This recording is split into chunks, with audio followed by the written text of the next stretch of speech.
Assalamualaikum warahmatullahi wabarakatuh. Kembali lagi di Jen's Crisis Channel. Kali ini kita akan ngebahas lagi yang namanya TOEFL Strategy, yaitu bagian structure. Kita akan ngebahas tentang noun clause. Jadi noun clause ini adalah salah satu anak kalimat yang terdapat dalam complex sentence. Dan complex sentence itu adalah kalimat yang terdiri dari satu main clause atau independent clause, atau Indonesianya adalah induk kalimat, dan bisa terdiri dari satu atau lebih subordinate clause atau dependent clause, atau Indonesianya adalah anak kalimat.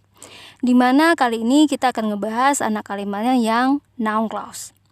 Nah, jadi sebelum kita bahas apa saja masalah yang mungkin bisa kita temukan terkait noun clause, kita akan recap dulu apa itu noun clause. Tapi kalau pengen full description-nya, silakan dilihat video kita yang memang khusus membahas noun clause.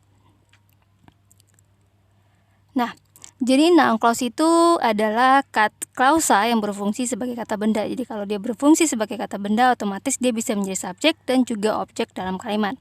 Contohnya dalam kalimat berikut adalah that his plan was in good condition adalah noun clause yang terletak setelah kata kerja said, di mana dia adalah objek untuk kata kerja said-nya.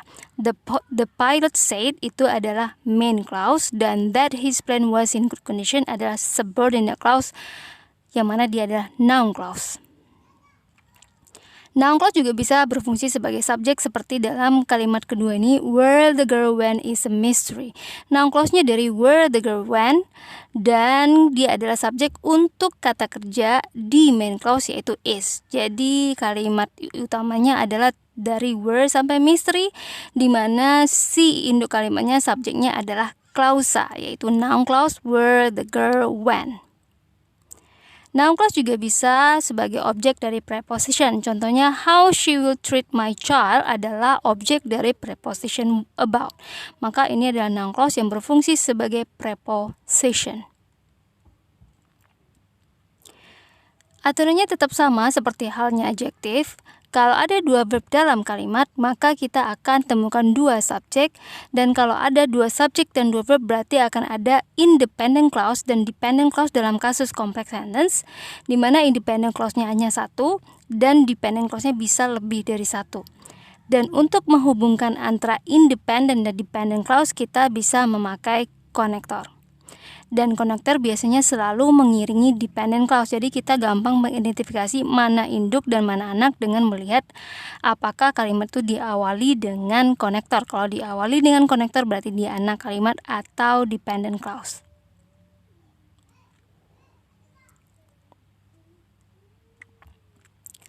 Nah, konektor dari noun clause sendiri ada WH question, if atau whether, tapi if di sini atau whether sini maknanya bukan jika tapi apakah. WH questionnya semuanya bisa what, why, who, how, dan that. Tapi di sini makna that adalah bahwa. Nah, jadi berbeda ya. Kalau di adjective clause makna that-nya yang. Kalau di noun clause maknanya adalah bahwa. Sebelum noun clause atau sebelum konektor dari noun clause, kita akan temukan kata kerja. Dan setelahnya kita akan temukan subjek dan verb. Jadi setelah konektor dari noun clause akan kita temukan subjek dan verb. Dan sebelumnya juga akan kita temukan preposition, karena memang noun clause bisa sebagai objek dari suatu verb atau objek dari preposition. Jadi ingat, noun clause adalah klausa yang berfungsi sebagai objek dari verb dan preposition. Maka posisinya bisa setelah verb dan bisa setelah preposition. Maka kalau kita lihat klausa setelah verb dan setelah preposition, maka itu pasti noun clause.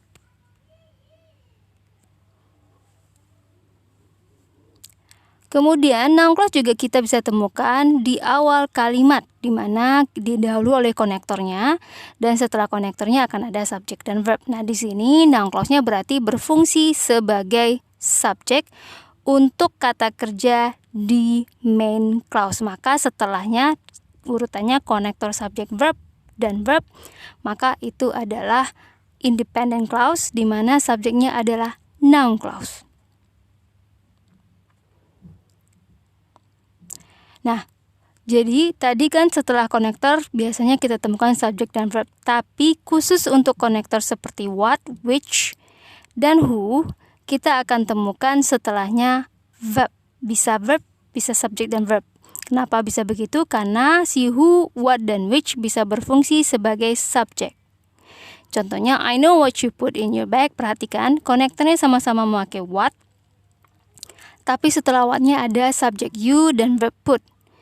Ini juga memakai what, tapi setelah what-nya adalah verb is, di mana subjeknya adalah what itu sendiri. Jadi ingat, untuk konektor who, what, dan which setelahnya boleh langsung verb, karena di sini konektor juga berfungsi sebagai subjek. Masalah, nah sekarang kita bahas masalah terkait noun clause di dalam TOEFL. Jadi dalam TOEFL kita akan temukan biasanya nih paling sering noun clause itu di bagian fill the blank. Kesalahannya sama dengan adjective clause, yaitu missing connector, incomplete main clause, incomplete noun clause, atau missing main clause atau missing noun clause-nya. Dan kita harus ingat adalah bahwa konektor dari si noun clause itu ada WH question, if atau whether, dan that. Contohnya, coba perhatikan kalimat berikut mempunyai dua kata kerja, yaitu was dan made. Made belum ada subjek, memang ada kata benda television sebelum made, tapi sebelum television ada on. Dan kita harus tahu kalau ada kata benda diawali dengan preposition, otomatis dia bukan subjek. Maka made belum punya subjek, was belum punya subjek, dan kalimat ini berhubung ada dua kata kerja pastinya butuh konektor. Maka susunan yang kita perlukan adalah konektor dan subjek untuk kedua verb. Maka kita lihat pilihan kita. Oke, di alpha ada it ya. Di alpha ada it, dan di bravo ada the story, di mana keduanya bisa menjadi subjek untuk was, tapi baru satu jadinya, dan konektornya juga tidak ada. Maka pilihannya tinggal Charlie dan Delta. Nah, kalau kita jawab Delta, oke, jadi jawabannya bisa Charlie dan Delta ya, itu adalah konektor dari noun clause. Kalau ketemu seperti ini, berarti kita harus mengartikan kita kira-kira membutuhkan what, apa, atau when, kapan. Jadi kita artikan sesuai dengan arti dari si WH question-nya. Nah, ini kalau dilihat dari segi artinya, pilihannya adalah what. Contoh kedua, kita lihat di sini ada kata kerja yaitu was sama caused, dan dua-duanya tidak punya subjek.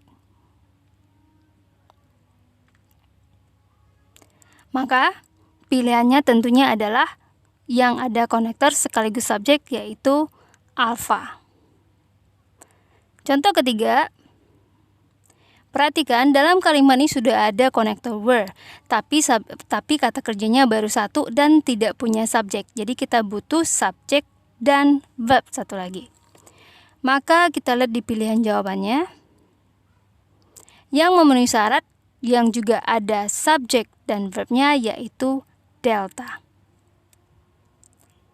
Oke, karena kita butuh subjek dan verb satu lagi.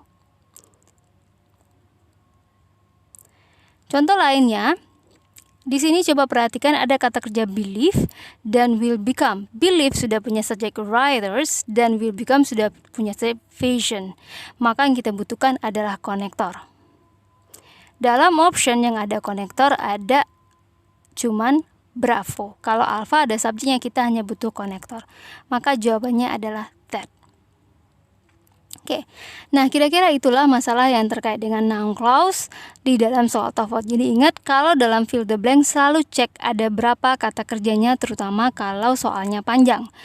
Kalau kata kerjanya ada dua, ingat akan ada kemungkinan masalahnya missing connector atau tidak lengkapnya si main clause atau si subordinate clause-nya. Oke, semoga bisa dipahami. Terima kasih. Assalamualaikum warahmatullahi wabarakatuh.